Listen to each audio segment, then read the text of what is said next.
കഥ അച്ഛനെന്ന സ്വപ്നം ഭാഗം 12. രചന ശാലിനി പി.എ. സുഭദ്ര ചിറ്റിയുടെ വാക്കുകൾ ചാട്ടുള്ളി പോലെയാണ് കാർത്തിയുടെ ചെവിക്കുള്ളിലേക്ക് തുളഞ്ഞു കയറിയത്. യാമിനി ചത്തെന്ന്. യാമിനി പ്രസവിച്ച മകനോടാണ് ഇങ്ങനെ പറയുന്നതെന്ന് അവർ ചിന്തിക്കുന്നില്ലേ?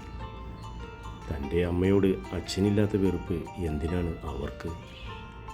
കാർത്തി, ഞാൻ പറയുന്നതൊന്നും നീ കേൾക്കുന്നില്ലേ?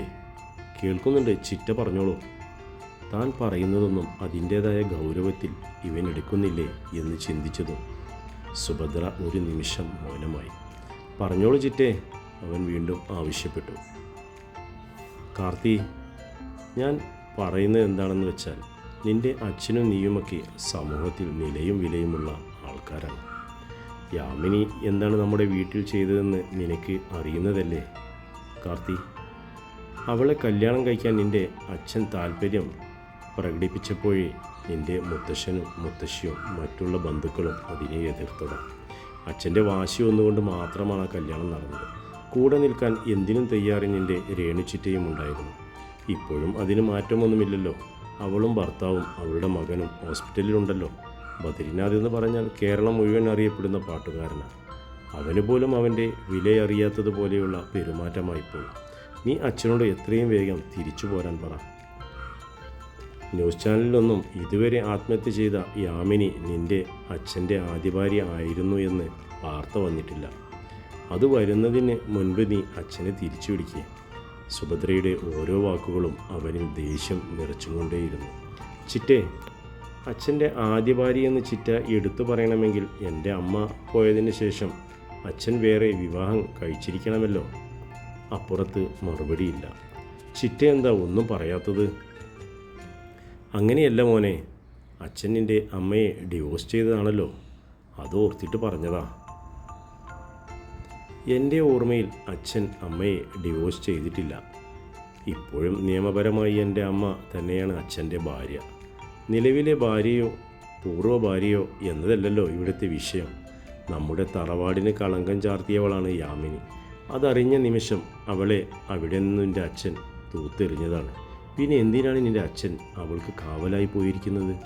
നിൻ്റെ അമ്മ പോകുന്നത് വരെ നിൻ്റെ അച്ഛൻ സിനിമ ലോകത്ത് ആരുമല്ലായിരുന്നു. അതായത് മഹാദേവൻ മാസ്റ്ററുടെ ഭാര്യ എന്ന സ്ഥാനത്ത് സിനിമാ ഫീൽഡിൽ ആർക്കും യാമിനിയെ അറിയില്ല. പഴയ വിഷയങ്ങളൊക്കെ മീഡിയ അറിഞ്ഞു കഴിഞ്ഞാൽ ആ ഫീൽഡിൽ അച്ഛൻ്റെ ഭാവി എന്താകും? അതിനെക്കുറിച്ച് ചിന്തിക്കുമോനെ നീ? കാർത്തി ഒരു നിമിഷം ശ്വാസം വന്ന് വലിച്ചു വിട്ടു. ചിറ്റേ, അച്ഛൻ്റെ സിനിമാ ഭാവിയെക്കുറിച്ച് എനിക്കോ അച്ഛനോ ഇല്ലാത്ത ആകുലത ചിറ്റയ്ക്ക് എന്തിനാണ്? അച്ഛൻ ഇഷ്ടമുള്ളത് പ്രവർത്തിക്കട്ടെ. ഞാനതിൽ ഇടപെടാൻ ഉദ്ദേശിക്കുന്നില്ല. ഇക്കാര്യത്തെക്കുറിച്ചല്ലാതെ ചിറ്റയ്ക്ക് വേറെ എന്തെങ്കിലും എന്നോട് പറയാനുണ്ടോ? ഇല്ല. ഓക്കെ. അതും പറഞ്ഞുകൊണ്ട് അവൻ കോൾ കട്ട് ചെയ്തു. പിറ്റേന്ന് രാവിലെ 8 മണിക്ക് നദിയെ റൂമിലേക്ക് ഷിഫ്റ്റ് ചെയ്തു. 10 മണിക്ക് ശേഷമാണ് യാമിനിയുടെ ബോഡി പോസ്റ്റ്മോർട്ടത്തിനായി താലൂക്ക് ഹോസ്പിറ്റലിലേക്ക് കൊണ്ടുപോകുന്നത്. വൈകുന്നേരം 3 മണിയോടെ നേരെ ശ്മശാനത്തിലേക്ക് കൊണ്ടുപോകാനുമാണ് തീരുമാനിച്ചിരിക്കുന്നത്. ആ സമയത്ത് ഹോസ്പിറ്റലിൽ നിന്നും നദിയെ ശ്മശാനത്തിലേക്ക് കൊണ്ടുപോയതിനു ശേഷം ചടങ്ങുകളെല്ലാം കഴിഞ്ഞ് തിരിച്ച് ഹോസ്പിറ്റലിലേക്ക് തന്നെ കൊണ്ടുവരാനും തീരുമാനിച്ചിട്ടുണ്ട്. റൂമിലെ ബെഡിൽ കണ്ണടച്ച് കിടക്കുകയാണ് നദി. തൻ്റെ അരികിൽ നിൽക്കുന്നവരെ ഒന്നും അവൾ ശ്രദ്ധിച്ചില്ല. ആരുടെയും മുഖം മനസ്സിൽ ഓർത്തുവെച്ചില്ല അവൾ. രേണുകയാണ് റൂമിൽ ബൈസ്റ്റാൻഡായി നിൽക്കുന്നത്. സത്യപ്രതാപനും അരികിലുണ്ട്. ഇടയ്ക്ക് മിന്നായം പോലെ മുറിയിലേക്ക് വന്ന ബദ്രിനാഥിനെ അവൾ കണ്ടിരുന്നു. ഒറ്റനോട്ടത്തിൽ അവനെ തിരിച്ചറിഞ്ഞില്ലെങ്കിലും പിന്നീട് അവൾക്ക് അത് ബദ്രിനാഥാണെന്നും മനസ്സിലായി. ഇയാൾ എന്താണ് ഇവിടെയെന്ന് ചിന്തിച്ചെങ്കിലും ആ ചോദ്യം അവൾ മനസ്സിൽ തന്നെ വെച്ചു.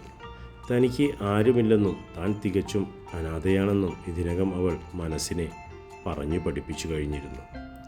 2 ദിവസമായി അതുതന്നെ മനസ്സിൽ ഉരുവിടുന്നതുകൊണ്ട് അവളുടെ മനസ്സ് അതിനോട് പാകപ്പെട്ടു കഴിഞ്ഞു. ഡോക്ടർ റൂമിലേക്ക് വന്നതും അവൾ അയാളുടെ കയ്യിൽ മുറുക്കെ പിടിച്ചു. എൻ്റെ അമ്മയെ പോസ്റ്റ്മോർട്ടം ചെയ്യുന്നതിന് മുന്നേ എനിക്കൊന്ന് കാണിച്ചു തരുമോ? അവളുടെ ആവശ്യം ന്യായമാണെന്ന് അറിയുന്നതിനാൽ അതിനുള്ള ഏർപ്പാട് ചെയ്യാമെന്ന് ഡോക്ടർ അവൾക്ക് വാക്കുകൊടുത്തു. വീൽചെയറിൽ ഇരുത്തിയാണ് നദിയെ നഴ്സിംഗ് അസിസ്റ്റന്റുമാർ മോർച്ചറിക്കുള്ളിലേക്ക് കൊണ്ടുപോയത്. പിന്നാലെ രേണുകയും സത്യപ്രതാപനും ഉണ്ടായിരുന്നു. മോർച്ചറിക്കുള്ളിൽ മഹാദേവൻ മാസ്റ്ററും ബദ്രിനാഥും നിൽക്കുന്നുണ്ട്. യാമിനിക്കരികിലേക്ക് കൊണ്ടുവന്നതും അവൾ പതിയെ നിലത്ത് കാലുകൾ ഊന്നി തറയിൽ എഴുന്നേറ്റ് നിന്നു. സിസ്റ്റർമാരിൽ ഒരാൾ യാമിനിയുടെ മുഖത്തു നിന്നും വെള്ളത്തുണി മാറ്റിവെച്ചു. അവളിൽ ആർത്തലച്ചു വന്ന കരച്ചിൽ തൊണ്ടക്കുഴിയോളം എത്തി തടഞ്ഞു നിന്നു. അമ്മയുടെ മുഖത്തേക്ക് അവൾ നിർനിമിഷയായി നോക്കി നിന്നു. അവളുടെ വിറയാർന്ന കരതലം യാമിനിയുടെ മുഖത്താക്കി അരുമയോടെ ഓടി നടന്നു. കണ്ണുകളിൽ നീറ് നിറഞ്ഞ് തുളുമ്പി നിന്നു. അവൾ മുഖം അമ്മയുടെ മുഖത്തേക്ക് അടുപ്പിച്ചു. കൂടെ കൊണ്ടുപോവാമെന്ന് പറഞ്ഞെന്നെ കൊതിപ്പിച്ചില്ലേ? കാപട്യം നിറഞ്ഞ ഈ ഭൂമിയിൽ എന്നെ നിർത്തിക്കൊണ്ടു പോവാൻ സാധിക്കില്ലെന്ന് പറഞ്ഞിട്ട് എന്നെ കൂടാതെ പോവല്ലേ? ഞാനിനി എന്തിനാണ് ജീവിക്കുന്നേ? ആർക്കു വേണ്ടിയാണ് ജീവിക്കുന്നേ? അമ്മയ്ക്ക് ജീവിക്കാൻ ഞാനെന്ന ലക്ഷ്യമുണ്ടായിരുന്നു. എൻ്റെ മുന്നിലുള്ള ലക്ഷ്യം ഇനി എന്താണമ്മേ? അമ്മ തന്ന അവസാനത്തെ ഭക്ഷണം വിഷമാണെന്ന് അറിഞ്ഞിട്ടും അമൃതുപോലെ കഴിച്ചില്ലേ ഞാൻ? അത് എന്തുകൊണ്ടാണെന്നറിയോ? അമ്മ പോയി കഴിഞ്ഞാൽ പിന്നെ ജീവിച്ചിരിക്കില്ലെന്ന് മാസങ്ങൾക്ക് മുൻപേ തീരുമാനമെടുത്തതാ ഞാൻ. വെള്ളിയാഴ്ച രാവിലെ മുതൽ അമ്മയുടെ പെരുമാറ്റത്തിൽ എനിക്ക് സംശയമുണ്ടായിരുന്നു. 3-4 ദിവസം മുൻപേ അമ്മ കൊണ്ടുവച്ച വിഷക്കുപ്പി എൻ്റെ കണ്ണിൽപ്പെട്ടിരുന്നു. നമ്മൾ രണ്ടുപേരും അറിയാതെ നമ്മുടെ വീട്ടിൽ പുതിയൊരു അതിഥി വരില്ലല്ലോ. അതിനാൽ ഞാൻ ആ അതിഥിയെ ശരിക്കും സെർച്ച് ചെയ്തു. അമ്മ മാത്രം കഴിക്കുമോ എന്നായിരുന്നു എൻ്റെ ഭയം മുഴുവനും. എന്നാൽ വെള്ളിയാഴ്ച കാലത്ത് തന്നെ എനിക്ക് മനസ്സിലായി അമ്മ പോകുമ്പോൾ എന്നെയും കൂടെ കൊണ്ടുപോകുമെന്ന്. അന്ന് വൈകുന്നേരം കോളേജിൽ നിന്ന് വരുമ്പോൾ ഞാൻ എൻ്റെ ഫ്രണ്ട്സിനോടെല്ലാം യാത്ര പറഞ്ഞിട്ടാണ് പോകുന്നത്.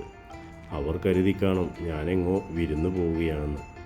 അത് പറഞ്ഞുകൊണ്ട് അവൾ ഒരു ഉച്ചച്ചിരി ചിരിച്ചു. എന്നിട്ടിപ്പോൾ എന്തായി? എന്നെ കൂടെ കൂട്ടാതെ അമ്മ പോയില്ലേ?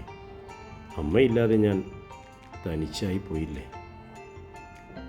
അവൾ ഇരു കൈകൊണ്ടും മുഖം പൊത്തി ഉറക്കെ കരഞ്ഞു. അവൾ പറയുന്നതെല്ലാം കേട്ട് വാതിൽപ്പടിയിൽ പിടിച്ചുകൊണ്ട് അവളെ തന്നെ നോക്കി നിൽക്കുകയാണ് മഹാദേവൻ. അയാളുടെ കണ്ണുകൾ നിറഞ്ഞൊഴുകുന്നുണ്ട്.